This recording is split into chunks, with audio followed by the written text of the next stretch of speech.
Hello বন্ধুরা, চলে আসলাম ছোট্ট একটা মিনি ব্লগ নিয়ে। আর ভিডিওটা শুরু করলাম খোসলা ইলেকট্রনিক্স থেকে। কেন করছি সেটা এক্ষুনি তোমরা জানতে পারবে। আসলে আমার হাজব্যান্ড আর আমি অনেক দিন ধরে একটা জিনিস কিনবো করছি, তা যাওয়ার সময় পাচ্ছি না, যেহেতু আমার মেয়ের পরীক্ষা চলছিল সেই জন্য। তাই আমি হাজব্যান্ডকে বললাম, তুমি গিয়ে একটু দেখো, আর মেয়ের পরীক্ষা হয়ে গেলে তারপরে আমি গিয়ে ফাইনাল করে জিনিসটা নিয়ে আসবো। এই যে সেই জিনিস, যার জন্যই হচ্ছে অনেক দিন ধরে ভাবছিলাম কিনবো। এইটাই সেই জিনিস। তবে আমি আসতে পারিনি, এই ভিডিওটা কিন্তু আমার হাজব্যান্ডই করেছে।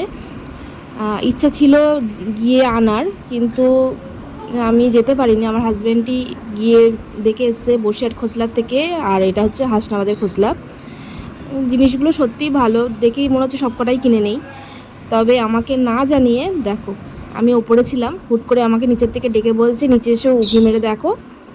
তা দেখি, একদম সোজা কিনে ডাইরেক্ট বাড়ি নিয়ে চলে এসছে।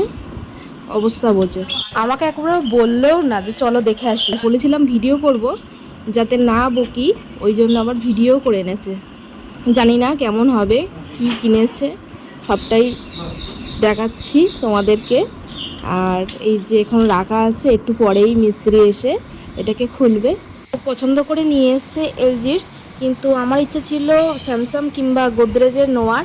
কিন্তু ওখানকার মিস্ত্রি বলে দিল যে এখন নাকি খুবই সমস্যা হচ্ছে ওই দুটো কোম্পানি, তাই ওটা নিলাম না। আর ও সমস্ত কিছু ফিচার দেখে নিয়েছে, আর এতে না খুব ওয়াটেজ কম আসে, যার কারণে ইলেকট্রিক খরচাও খুব কম হবে।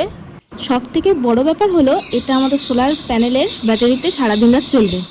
এই যে মিস্ত্রি এসে এখানে আপাতত লাগিয়ে দিয়ে গেছে, এর এখনও পয়েন্ট করা হয়নি। সত্যি সারপ্রাইজ গিফটটা দারুণ হয়েছে, আমার তো খুব ভালো লেগেছে। এবার তোমরাই বলো এটা কেমন হয়েছে।